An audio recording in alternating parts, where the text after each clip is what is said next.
going on, Guardian? Shep23 here, and welcome to another Destiny 2 video. Today I would like to talk about just how good the Nightstalker subclass is in PvP. I mean, really freaking good. Those of you that followed me in Destiny 1 or watched any of my live streams since Destiny 2 launched, you'll know that I always run Golden Gun. I've been running Golden Gun for years. I ran it through Trials in Destiny 1. I've been running it through Trials in Destiny 2. And when I just kind of stuck with what I was good at. But when I unlocked the Nightstalker subclass in Destiny 2, I gave it a shot. And I found it super underwhelming. I was having problems with tethers not tethering people. I was disappointed to find out that when the quiver or your shadow shot no longer one-hit kills. And I dropped it. I stopped using it completely and went back to Golden Gun. And then I thought, Bungie put Nightstalker in the game for a reason. There's got to be something good here. So I gave it another shot. And I've put together a build that really complements the strength of the Nightstalker. So let's take a look.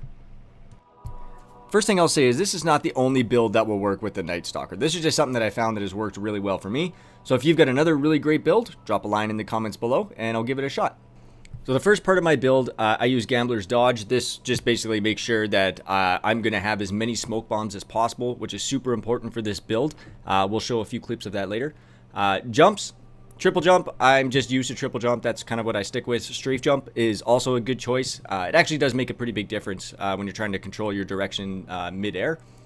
In terms of grenades, Void Wall Grenade, monster, super good. I wouldn't put it on quite on par with Pulse Grenades, but it does a crap ton of damage once you get good with it.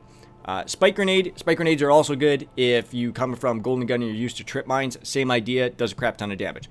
Vortex grenades, garbage. In terms of the last two trees here, for this build, Way of the Trapper is the way to go. This is what gives you your snare bomb. So your snare bomb is what's going to distract your opponents, and it's actually going to blip on their radar that there is an enemy coming at them when your snare bomb is stuck to a wall. Now, it only blips on their radar before it detonates, but man, this opens up a wide range of opportunities for flanking or to escape a really difficult fight. Keen Scout, run faster, and you walk faster when you're crouched. This is good for swords and shotguns. Deadfall, so basically when you shoot your shadow shot, it's going to leave a trap, tethers a bunch of people. Cool thing is it lasts a really long time, and don't forget that when you damage one person that's tethered, if there's somebody else that's tethered, they share the damage. Last one, Vanishing Step. So basically, you can go invisible on command. So, and your dodge ability recharges super fast, and this is great for getting the first attack on the opponent, landing the first shot on the opponent, or escaping a really difficult fight.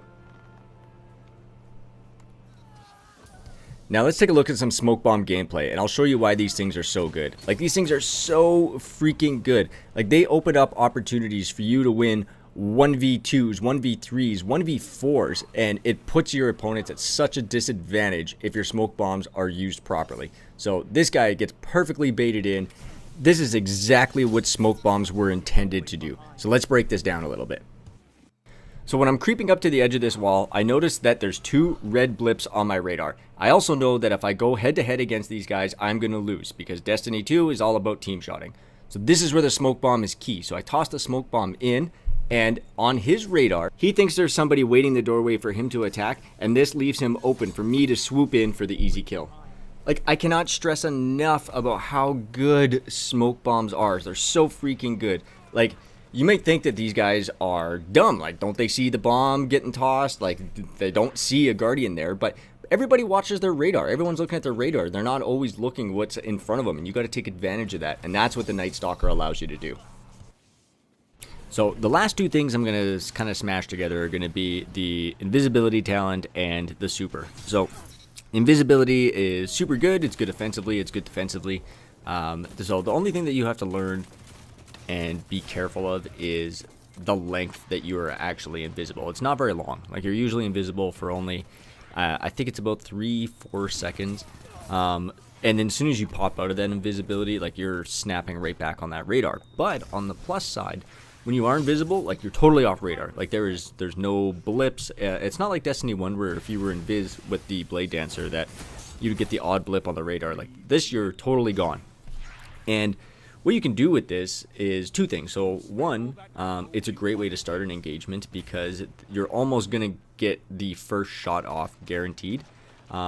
And the second is it's really great for getting out of an engagement. So if you are getting beat and you're down, your shields are out, and you need to get out, you know, go invis into a wall. You go invis, you know, as quick as you can, and duck out, because the other big thing with invisibility is that it takes away all of the aim assist, all of it. There is 0 aim assist against you when you are invisible. In terms of the super's, it's the weakest part of the Nightstalker.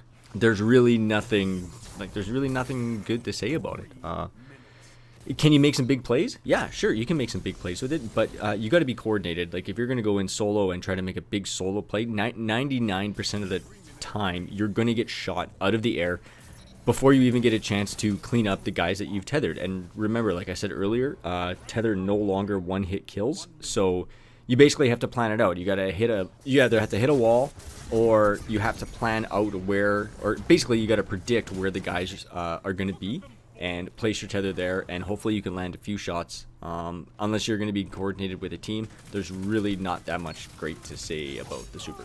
That's about it for today, Guardians. I hope you enjoyed the video. If you did, likes are super appreciated. If you want to be notified when I go live, which is Fridays, Sundays, and Mondays, or any future Destiny 2 videos, please hit that subscribe button. If you have any suggestions for future videos or future reviews, please leave a comment below. Otherwise, Guardians, I hope to see you out in the Crucible.